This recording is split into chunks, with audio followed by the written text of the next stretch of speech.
Hello दोस्तों, जैसा कि लास्ट लेक्चर में हमने एक चैप्टर ख़त्म कर दिया था संस्कृत का, तो आज दूसरा चैप्टर की बात करेंगे, संज्ञा प्रकरण। ठीक है, तो संज्ञा प्रकरण जो है अध्याय 2 है, बीएमएस फर्स्ट ईयर के लिए संस्कृत का अध्याय 2। ठीक, संज्ञा प्रकरण। तो इसमें सबसे पहले पढ़ेंगे इत संज्ञा।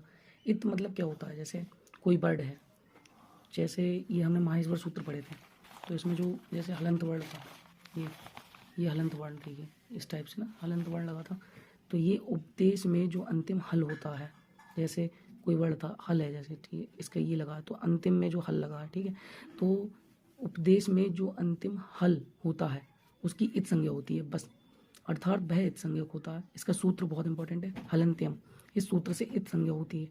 ठीक है, तो इत संज्ञा किसकी होती है? उपदेश में जो अंतिम हल होता है, हलंत वर्ड लगा होता है ना, तो उसी की इत संज्ञा होती है, अर्थात वह इत संज्ञक होता है और इसका सूत्र होता है हलंत्यम, इस सूत्र से इत संज्ञा होती है। ठीक, याद कर लेंगे ऐसे बढ़िया से।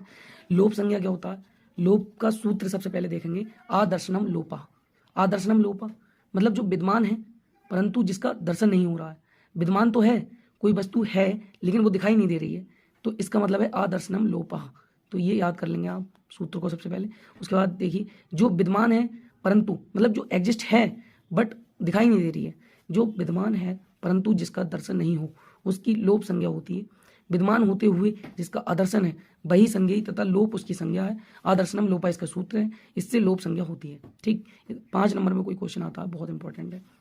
ठीक है, करीब 20 संज्ञा है, 20 की 20 पढ़ाऊंगा मैं, 2-3 लेक्चर में कंप्लीट हो जाएगी, छोटे छोटे लेक्चर बनाऊंगा।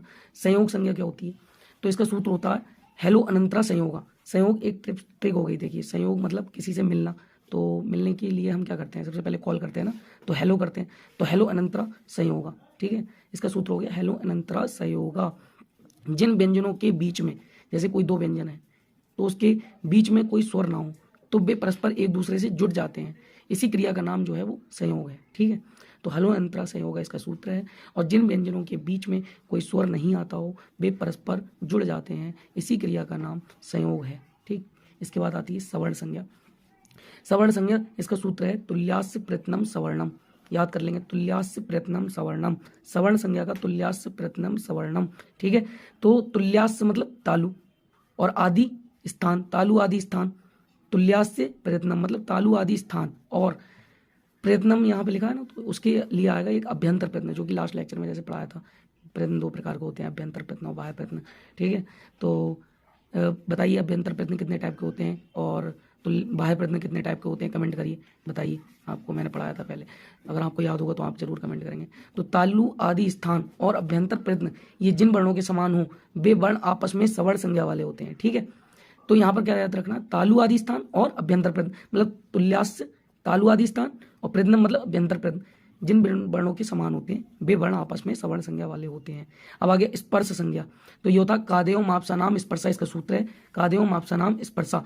का और मारण, तो का से लेकर माँ तक के वर्णों की स्पर्श संज्ञा होती है। कितनी सिंपल है? स्पर्श संज्ञा कादेव मापसा नाम स्पर्शा, का और माँ, का से माँ तक के वर्णों की स्पर्श संज्ञा होती है। 5 संज्ञा हो गई इसमें। ठीक है, और एक है संहिता संज्ञा। संहिता संज्ञा क्या है? परासत्रिकर्ष संहिता संज्ञा, परासन्निकर्ष संहिता, इसका एक सूत्र है ये, परासन्निकर्ष संहिता। संहिता मतलब सन्निकर्ष मतलब निकट, एक टाइप से लग रहा है ना, सन्निकर्ष मतलब निकट, संहिता तो वर्णों की जो अत्यंत समीपता है, जितने निकट है, समीप है, वर्णों की जो अत्यंत समीपता होती है उसी की संहिता संज्ञा होती है। ठीक है, और यहाँ पर एक है पद संहिता, तो सुपतिंगंत पदम, इसका सूत्र है।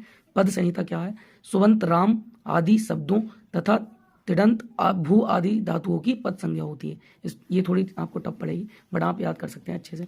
तो इतनी संज्ञा मैंने आपको पढ़ा दी इस लेक्चर में, बाकी नेक्स्ट जो संज्ञाएं हैं वो आपको नेक्स्ट लेक्चर में मिलेंगी। तो अगर आपको हमारा काम अच्छा लगता हो तो हमारे चैनल को सब्सक्राइब कर सकते हैं। Thanks for watching this video.